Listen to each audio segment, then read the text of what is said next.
गहराई से थोड़ा विचार करें, क्योंकि आप घर से निकल पड़ो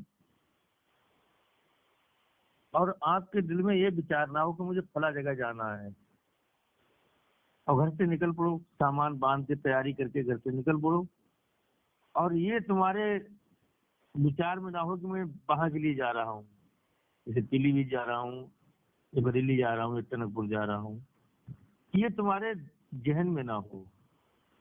और घर से निकल पड़ो, रास्ते में जाकर के लोगों से रास्ता पूछो, भैया रास्ता बता दो। तो रास्ता बताने वाला कहेगा कहाँ जाना है, वहां का रास्ता बताएं। तो हम कह दें ये हमको नहीं पता है, तो बताने वाला रास्ता कहाँ का बताएगा? विचार करके देखो। तो पहले तो हमें ये विचार करना है कि सत्संग ऐसा ही है कि हम मुसाफिर हैं, जा रहे हैं, और सत्संग हमको रास्ता बताता है।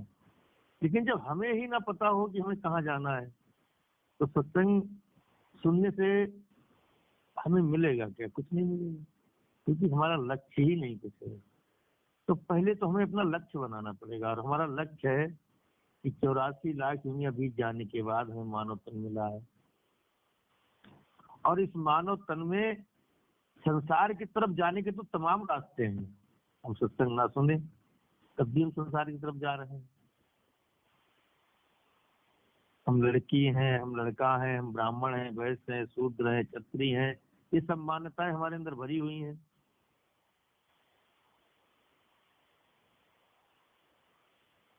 और इस तरफ तो हम बगैर किसी के पूछे जा रहे हैं, क्योंकि यहाँ तो गली गली में ये शोर मचा हुआ है कि ये तुम्हारी मौसी है, तुम्हारी दादी है, ये तुम्हारा घर है, ये मेरा घर है, ऐसा है, अपमान सम्मान मान धर्म पंथ मजहब तमाम चीजें यहाँ तो चली रही।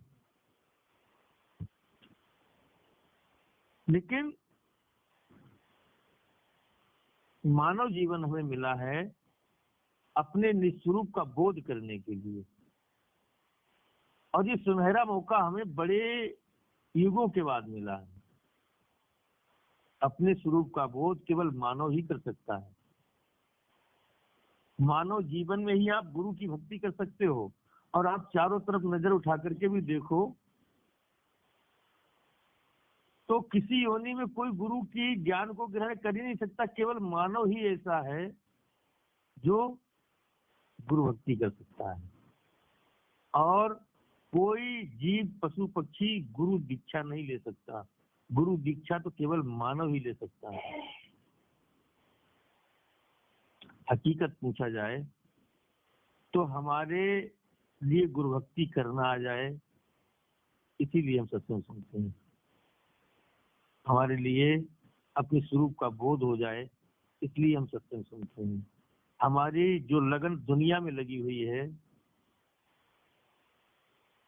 हम दुनिया को सत्य मानते हैं, हमारी लगन, हमारी श्रद्धा, हमारा प्रेम दुनिया से हट करके प्रभु से जुड़ जाए, इसलिए हम सत्संग सुनते हैं। और यही हमारी जरूरत है। शरीर के लिए भोजन की जरूरत है, हमारे लिए सत्संग की जरूरत है। जैसे इंद्रियों और शरीर के लिए भोजन की जरूरत पड़ती है, इसीलिए हमें हमारा जो निज रूप है, हमारी जो आत्म स्वरूप, हम आत्म स्वरूप हैं, हमें आपको सत्संग की जरूरत है, तब हमको शांति मिलेगी। खाना खाने से इंद्रियों को शांति मिलती है, लेकिन सत्संग सुनने से आत्मा को शांति मिलती है। इसलिए सत्संग को सबसे बड़ा बताया है। सत्य सुधरहि सत्संगत पाई, पारस परस खुदात सुहाई। इसलिए सभी प्रेमी लोग इस सत्संग के कार्य को सबसे आगे रखें, और केवल सुनने तक ही न रखें, इसे धारण करें, अपने जीवन में उतारें, क्योंकि इसी से हमारे मानव जीवन का लक्ष्य पूरा होगा, और ये हमारी जरूरत है। आपने जो असली जरूरत है उसको तो पीछे कर दिया और संसार की तरफ भागना शुरू कर दिया। एक दिन वो आएगा कि संसार भी तुमसे छूट जाएगा और तुम्हारा जो अनमोल मौका मिला हुआ है ये भी तुम्हारे हाथों से निकल जाएगा, फिर पछताना पड़ेगा। इसलिए कल करे सो आज कर, आज करे सो अब, पल में परले होएगी बहुर करोगे कब। वो काम कब करोगे जिस काम का वादा करके आए थे। इसलिए प्रभु की भक्ति अपने जीवन में सबसे आगे रखे और लक्ष्य बनाए अपने जीवन का, संसार में मैं जितना भी काम कर रहा हूँ केवल इसीलिए कर रहा हूँ।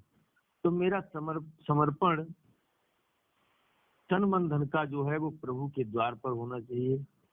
और संसार में केवल हमें पाठ लगाना, संसार एक रंगमंच का नाटक है। जैसे नौटंकी आती है, नाटक होता है तो नाटक